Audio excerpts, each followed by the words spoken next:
Hi, my name is Donna Serdula, and my website, linkedin-makeover.com, is where my team and I write LinkedIn profiles for executives and professionals from all over the world. Joining me today is Bill Fell. Bill is a highly sought-after executive recruiter and career coach. I've known Bill for years, and I'm really happy to have him join me on this podcast. And over the next 30 minutes, Bill and I are going to share with you our effective job search strategies. And, you know, the job search process has radically changed over the last few years, 5 years. And I often hear people tell me that they recognize the role that recruiters play, but they don't know how to effectively work with them in a successful manner. And so that's what we're going to do today, is talk with Bill, ask him a slew of questions, and really get a chance to solidify, you know, our own understanding of what recruiters do and how to work with them more successfully. So Bill, you know, let's just get started. How did you get involved in recruiting? Okay. Donna, first, thank you for allowing me to do this. The last time we did this over 3 years ago, we actually had we've had over 23,000 people actually watch our YouTube presentation. So hopefully we can actually have greater numbers from this. I'm hoping, fingers crossed, we'll see. Fingers crossed, exactly. Why did I get involved with recruiting? I enjoyed helping people. And the biggest thing was I had 17 years in pharma device sales training and management and earned 3 President's Clubs. And was 6 years ago, was actually looking for my next position. The company did a reorganization, and my position, along with a few others, was eliminated. And I was just like, okay, I wanted to stay in the medical device space, but then I came to the realization, I was like, you know what?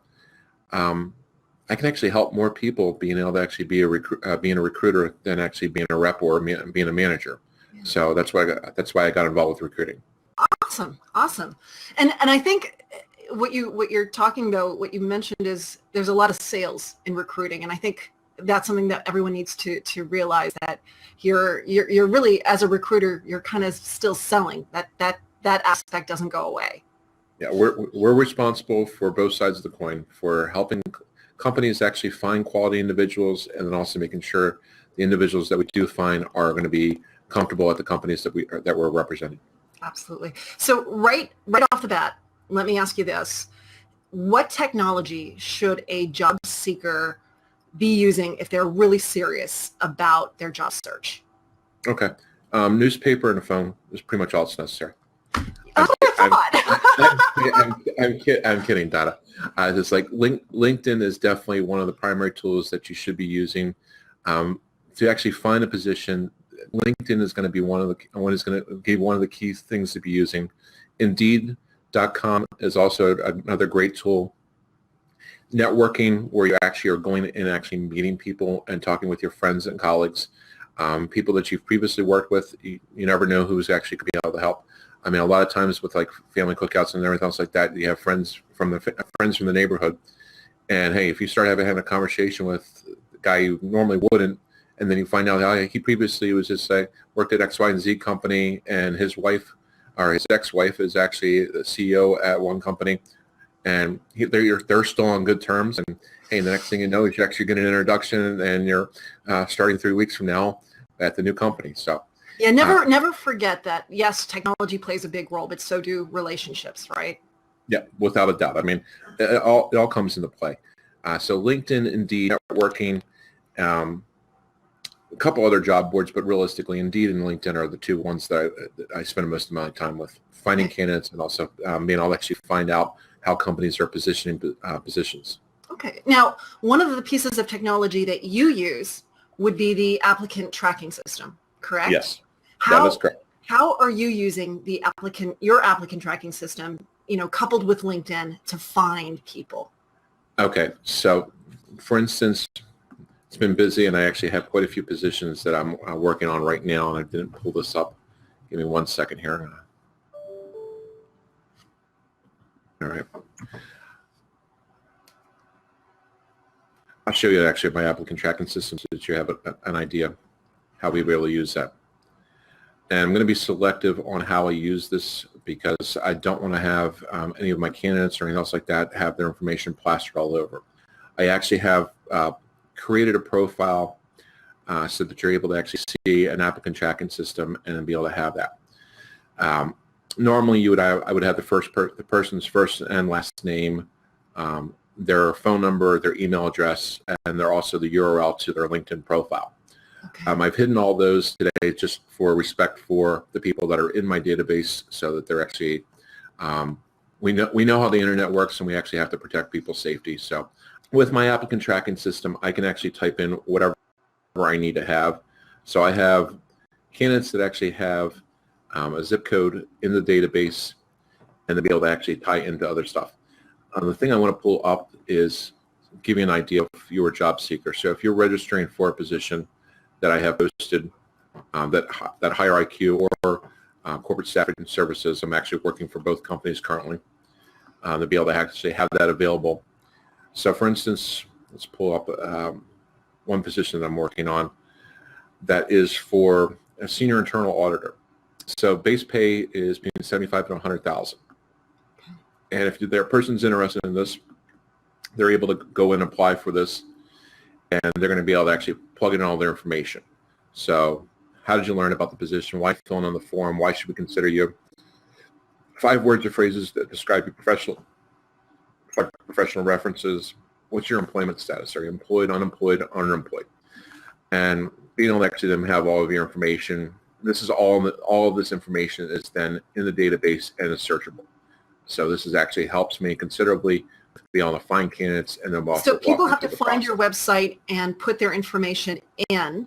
How are other ways that you're populating your applicant tracking system?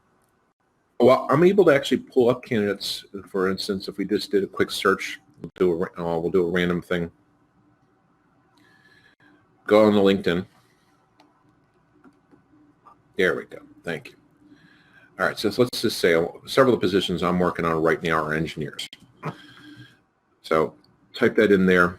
So their actual title comes up as engineer. Keyword is, let's do SolidWorks. And SolidWorks, for people who don't know, that's an application engineers use for designing. It's almost like CAD, computer-aided drafting software.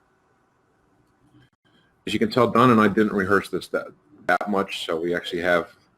She's able to make sure I'm bringing the right information here. All right, so 1,900 people popped up right off the bat, and I actually chose people that were second connections, so I'll be able to have that as a valid person there.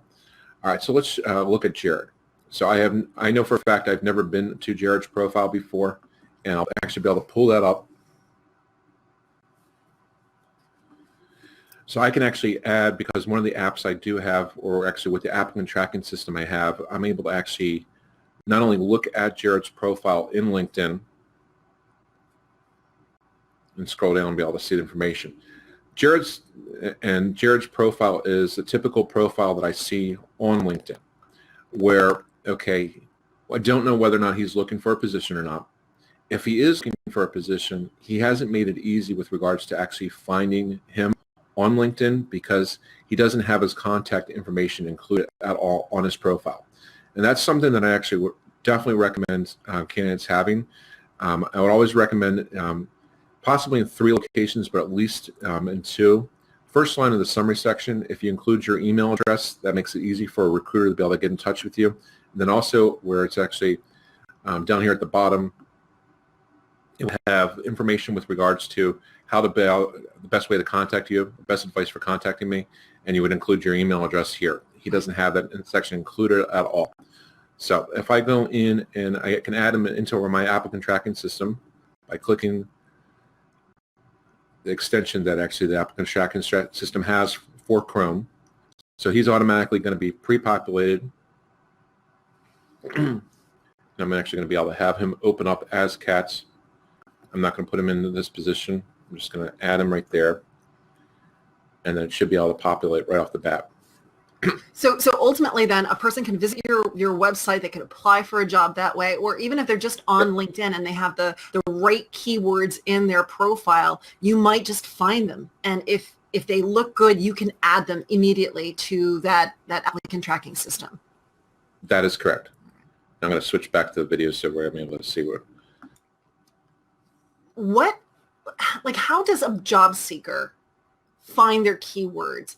And the reason why I'm asking this is when I had asked you to review some resumes that we were producing, you had come up with some really different keywords that I wasn't even thinking of. It really, really impressed me. Specifically for a sales rep, there were certain keywords that you were using that weren't what most people would think of. And so just in your mind as a recruiter, what are some really good keywords? What are some really bad keywords? And how can a job seeker really think in terms of the types of keywords to put into their profile so they're going to collide with you and your searches? Okay. Great question. And I think probably the easiest way of answering that is you actually have to be thinking, okay, how are you going to distinguish yourself from the competition? All right, for instance, so we just did a quick search for engineers that were second connections that had SolidWorks experience. Okay, so 1,900 people popped up. All right, so if you're a good recruiter, you're not going to go through 1,900 profiles.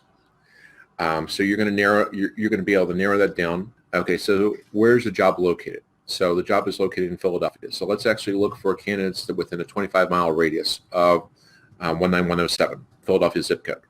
Okay, now that narrows that down, and that we are able to have a smaller field. Okay, so now what else are you looking for that's going to distinguish you from other candidates?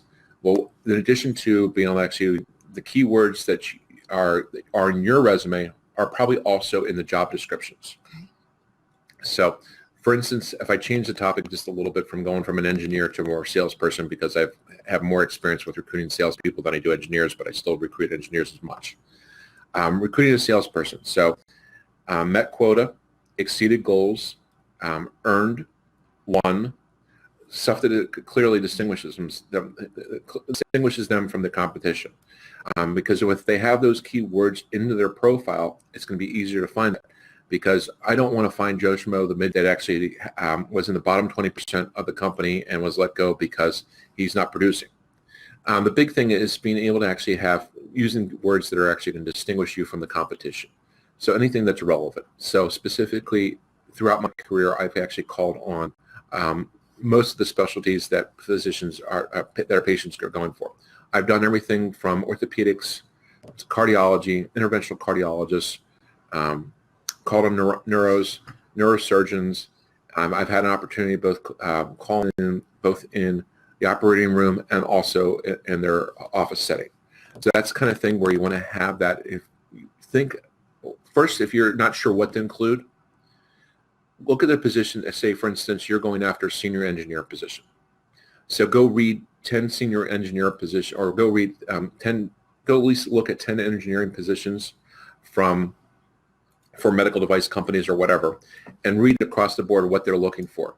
Chances are you're going to see a pattern there that, okay, these 10 different positions, all of them actually are looking for SolidWorks, all of them are looking for CAD, all of them are looking for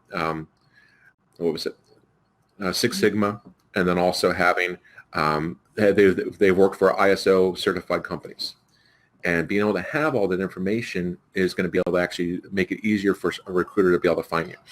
So let me ask you this: when you're reviewing, so let's say people aren't just populating your database, but you're on LinkedIn, you've got that job description, it's in front of you. Yep. You've sort of figured out what are those nuggets, what are those strengths that this candidate needs to have. You've plugged them into LinkedIn. You've hit the search button, and you're going through your filtered list. What would make you dismiss a candidate? Like what's there that just turns you off? Let's go back to the engineering profiles that I have here, and actually I'm going to switch the view so that you can be able to see this. All right, minimize that. All right, so Jared came up. He's got a good profile photo. He's smiling. He looks like someone that's actually would be easy to work with.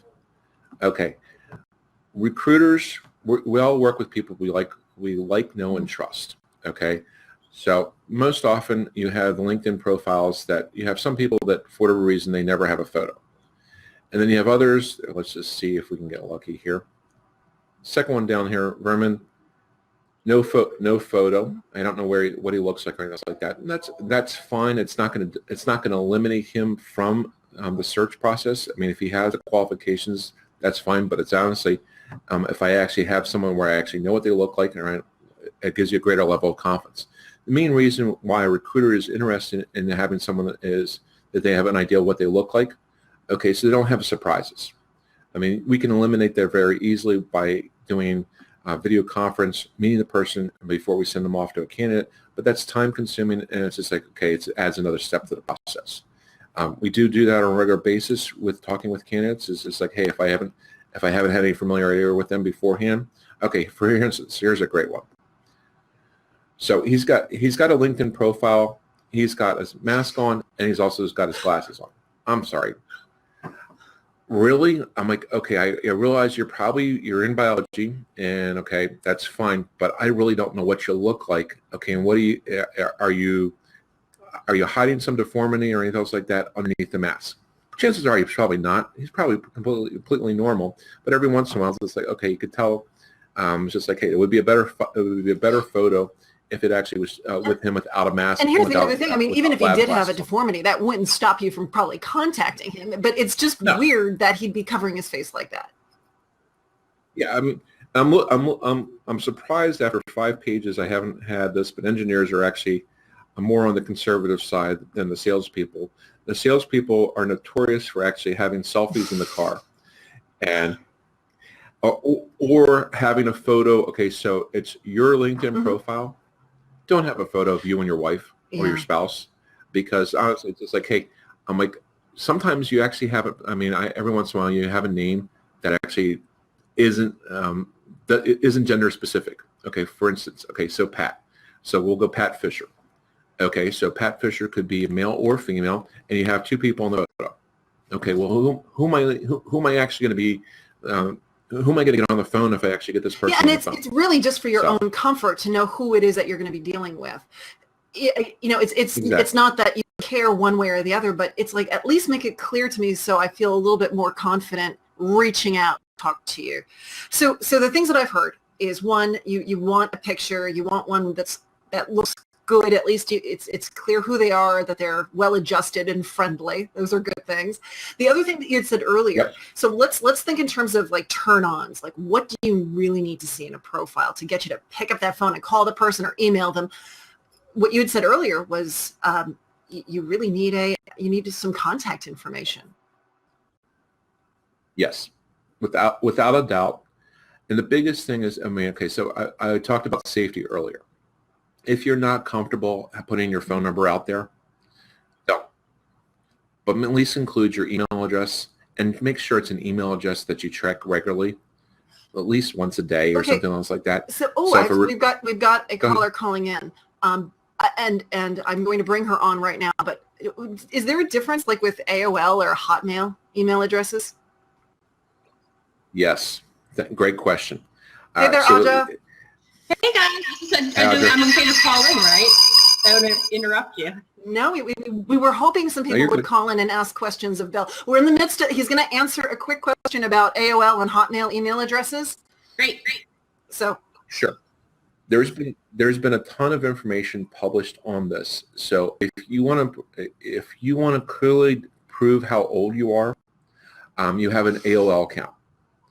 Because typically, if I can go and pull up people, more or less do a search and be able to find people that actually have an AOL account, more often than not, they're 50 plus, okay? And unfortunately, age discrimination does exist in corporate America. And the biggest thing is, okay, so if you have a young, savvy recruiter and they know that having an AOL account, I'm like, well, typically I'm going to have, this isn't an absolute by any means, but typically the person that has an AOL account is going to be 50 plus. So if you're looking for someone younger, you're not looking for an AOL. And Hotmail doesn't have the stigma as actually being 50 plus, but Hotmail just isn't as in vogue as like a Gmail account. I heard, I don't know if this is real or not, but I heard that there are some recruiters that will go in and say, anyone that has a dot, a period, space, get rid of them, because that also shows age. Being able to put a double space after a period. Audra, what is your question for our friend Bill Fell? As a writer for LinkedIn Makeover, I work with a lot of clients from all around the world, and they ask me about recruiters. What's the best way to approach a recruiter? And am I being a pain to the recruiter if I continue to ping them every month, or what is the right etiquette? Oh, that's a fantastic question. And let's hope, oh, wait. Great question. Honestly, it's going to vary from recruiter to recruiter. My personal preference is if you're reaching out to me professionally, and I think one of the great quotes I've seen from another recruiter was, "Excuse my professional persistence," because honestly, you got to have some professional persistence to actually get a job. Because if you think that you're actually going to send out your resume once and it's going to get you the job on the first shot, you're greatly mistaken. I mean, for sales, for instance, if they actually to close a deal, typically takes a minimum of 6 to 8 calls, and probably that would be about the same with actually working with a recruiter or anything else like that. You're gonna have some interactions. So, how much time that you should have, or how often you should be reaching out to a recruiter, is if you're connected with that recruiter on LinkedIn, maybe just shooting them a message every 3 to 6 weeks. That's one. Being able to actually send them a text message. Periodically send them an email. I mean, do some form of contact, make some type of touch with that person so that you're able to actually have that.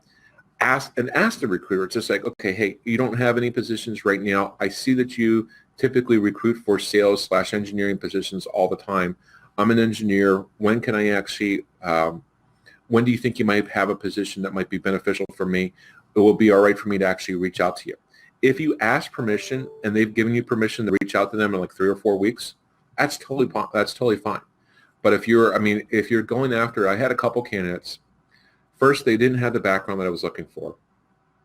2, they weren't in the area that I was looking to fill, and they were trying to relocate to the area. And I was like, okay, when you're trying to do a relocation, especially if don't ever put that you're actually looking for. I'll relocate anywhere for the right job. You're coming off as desperate. You don't want to come off as desperate. And I think one of the things that people need to remember, and we said this during our first presentation, is that, okay, you need to be, as a job seeker, you need to have the confidence. And if you don't have it, fake it until you make it, kind of thing. And going with it, I was like, I'll relocate anywhere for that position. Okay, you're coming off as desperate. And the big thing is, if you want to come off with confidence, it's like, look, I ideally want to be in this location, but I'm open to 1, 2, or possibly 3 different locations, and be able to have that, and that's going to be able to be useful for you. So, Audrey, with getting back to you with regards to answering your question on how often to answer, reach out to a recruiter, 3 to 6 weeks, some type of touch. A text message, an instant message through LinkedIn, an email, possibly a phone call. Don't do it every day. And there was one of the things I was mentioning there is just like I had one candidate. First, the guy was up in Connecticut. He wasn't in the medical device space. He wanted to change from the computer science industry to the medical device space. His family lived down in Florida, and he's just like, okay. And the position I was recruiting for clearly required 10 years of experience in the medical device space, non-negotiable. Every day for almost 2 weeks, he was reaching out to me in every possible manner. So unfortunately, I had to block him. I blocked him on LinkedIn. I removed him from my database, and I blocked him on my phone. So eliminated that process. But I mean, it does happen every once in a while. But what I'm hearing though is it's almost like the etiquette in the real world. You know, Yeah. you definitely can ping that person every few weeks, which is just sort of normal, like you would in the real world. Yep. And I think the other thing you didn't mention, but I think it goes, and that is be brief. Be brief. Yes. On. Yes. Be very concise when you're sending out these messages. Even just to anyone, I find that an email shouldn't have more than 5 sentences. Be as quick as you can. One question I get asked all the time, though, all the time. Okay. Should a job seeker upgrade to the paid job seeker account on LinkedIn? Is it worth the money?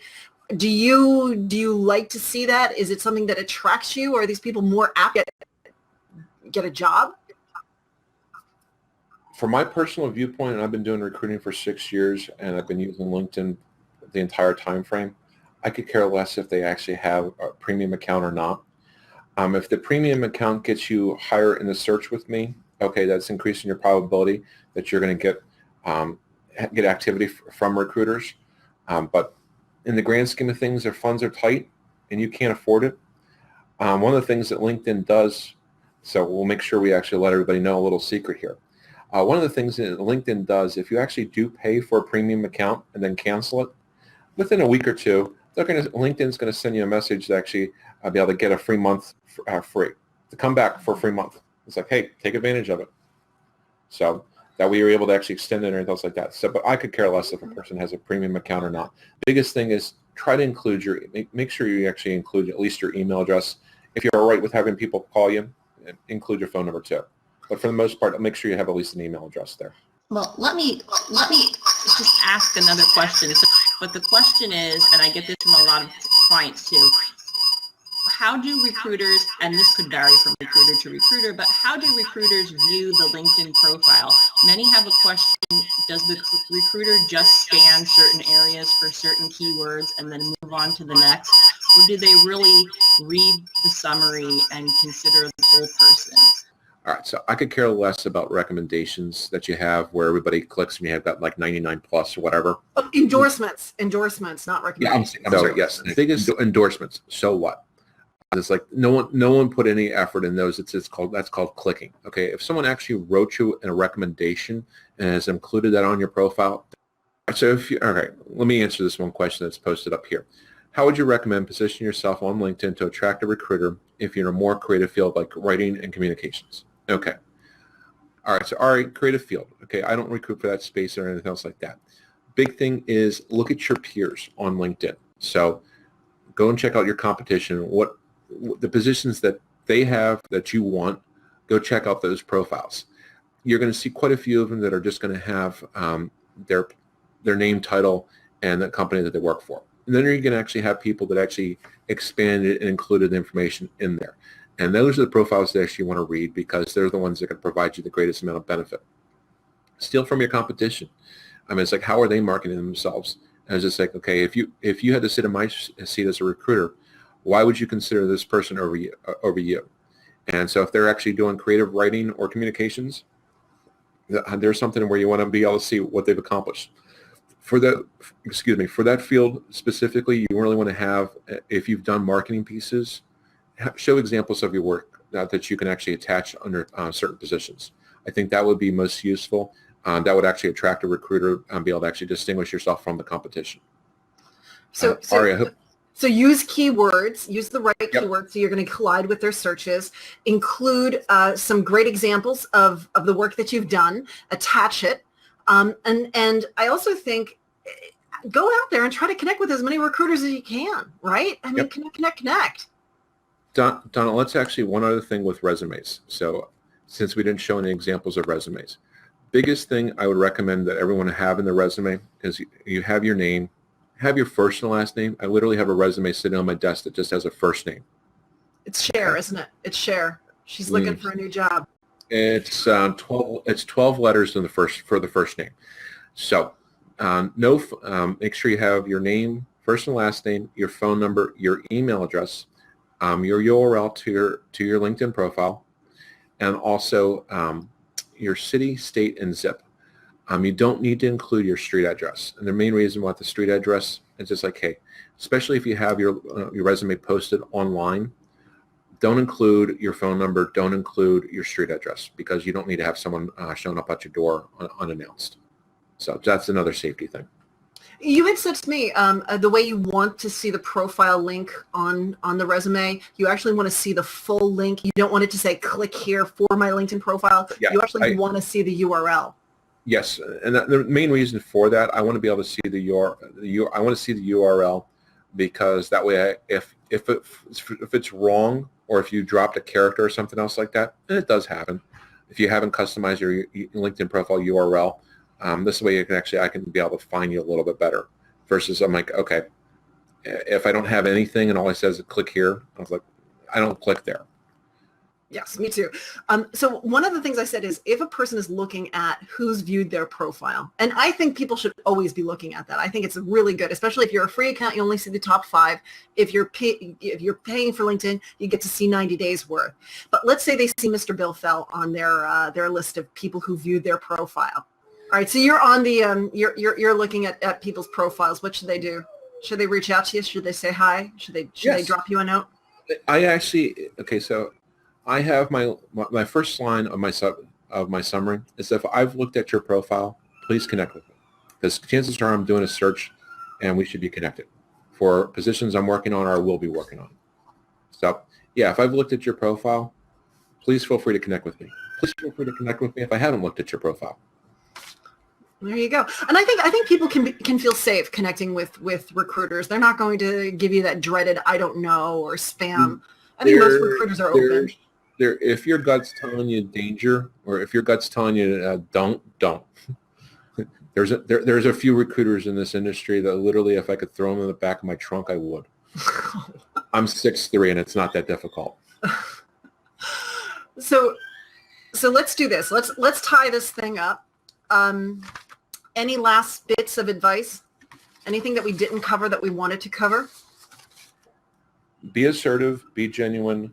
Have a profile photo that's of just you. Make sure your email address is included in your LinkedIn profile. Make sure your city, state, and zip code is included on your resume. If a recruiter reaches out to you and sends you an email, and you don't want to reply to an email or something, just reply to it. It's just out of common courtesy. And also, it helps that recruiter because that gets credited back at one time. I think it's a good thing to do. I could care less on the credit part, but just out of courtesy, it's like, hey, if there's someone who reaches out to you and they made an effort to actually pitch a position to you, just let them know, yes, I'm interested, no, I'm not. Actually, I have no problem. I had a candidate earlier today I spoke with, and he applied for a position. He's employed. And I was just like, why are you interested in this position? He goes, because right now I don't feel comfortable at this company. I'm like, okay. I'm like, it's $12,000 pay cut. Do you want to take that? He goes, no. I'm like, okay. So he goes, so at least within 2 minutes of the conversation, it's just like, okay, I realized he wasn't going to be a qualified candidate because it was a $12,000 pay cut. That happens. That's totally fine. But the big thing is, it's just like, hey, be honest with yourself and be honest with the recruiter. Yeah. So with that said, and pray the recruiter's being honest with you also. We've got little ones. They are breaking down the door, Bill. Okay. I hear them crying. Donna has two boys that honestly are full of energy and are great kids, but honestly, at 4 o'clock they want to see mom, and we're at 3:50 right now, so I think we're gonna call it a day. I think we are. Bill, thank you so much. I really appreciate you doing this with me. Maybe we'll do it again. But I will say, if you're looking to optimize your profile, guys, give us a call. Visit our website, linkedin-makeover.com. Even if you don't want to hire us, we've got tons of free resources to help you. And please connect with Bill. You know what he sources for. If you're looking, give him a call, give him a ring, give him an email. And so if you are in the market and you are looking for a position, please check out hire-iq.net to be able to actually see if anything might be of interest to you. Specifically, I recruit mostly for the life science industries, medical device, pharmaceutical, biotech, and clinical research companies. Sales, marketing, training, operations, clinical research, engineering, R&D, medical science liaisons, you name it. Everything but IT. So if you're looking for IT, I'm sorry, I can't help you there. But I know people that can help you. So I'll go with that. So with that said, connect with him on LinkedIn. Bill Fell. You can't get an easier name. And with that said, thank you guys. Bye-bye. Bye.